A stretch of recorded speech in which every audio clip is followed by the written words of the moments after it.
This is Redmi Note 5 Pro. When this phone first launched, it blew the competition out of the water. But why are we talking about it now? Well, because most of the consumers that are in the market for these kind of phones tend to use the phone for at least a year or two. That is exactly what we are here to find out. Will this phone last?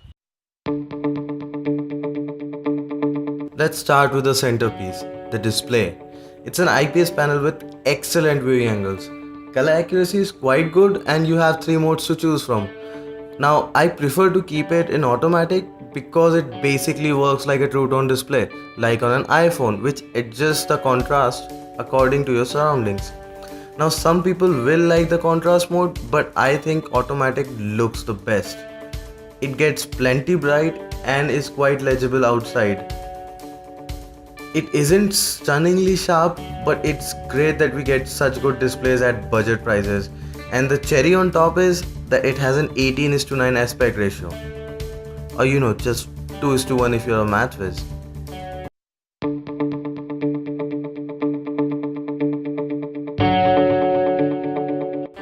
Anyone who has been following mobile technology knows that this isn't Xiaomi's forte, but with the increase in price in this year's model, the build quality is definitely a step up too. It's not made out of glass like most phones these days, but honestly, I am happy. And if you want to use this phone for more than a year, then you should be too. Because glass back, even though it looks pretty, isn't practical or nearly as durable as metal phones. And you always have to keep it in a case. Honestly, if you ask me, this trend is stupid along with no headphone jack. But that's a topic for another video. I have dropped this phone several times but it held up nicely, so in my opinion this should last more than a year. Oh, and don't buy the gold one, it looks cheap.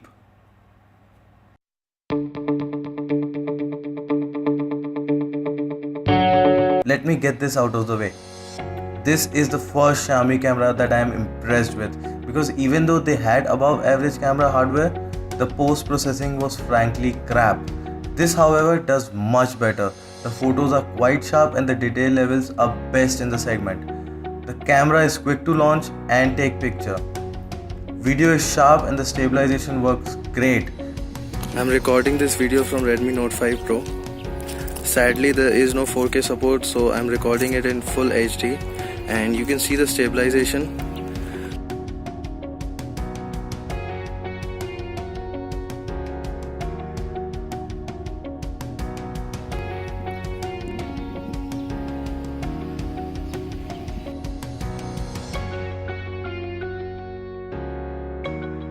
Although the dynamic range could have been better. Front camera is 20 megapixels and again produces quite detailed photos. Granted, the dynamic range again could have been better. Lastly, portrait mode, or some people like to call it fake DSLR mode. That is exactly what it is. Anyone can differentiate between a photo taken from a DSLR and a portrait mode on phone.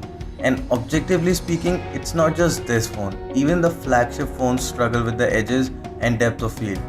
For me, it's just a gimmick that you use for like a week and then forget. Overall, I'd say in camera department, it's a great improvement and something that is actually best in the segment.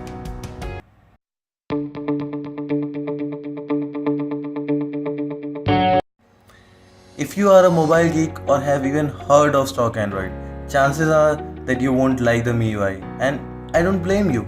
It's heavy and filled with features you don't need and cartoony icons. This is without a doubt the weakest point of this phone. Sometimes it just freezes out of nowhere until you soft reboot. Having said that, since it has a Snapdragon 636, which is a fairly powerful chip, so when it doesn't freeze, it is relatively fluid, and the plus side is that RAM management is quite good.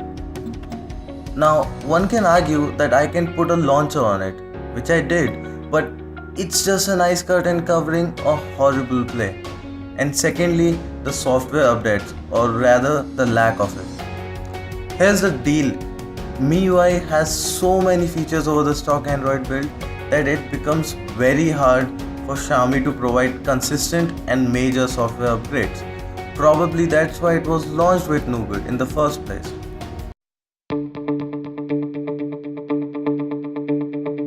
It has just one bottom firing speaker, which is fairly loud, but I'd suggest use a pair of headphones if you want to enjoy media content on this phone. Call quality is exceptional, no concerns there.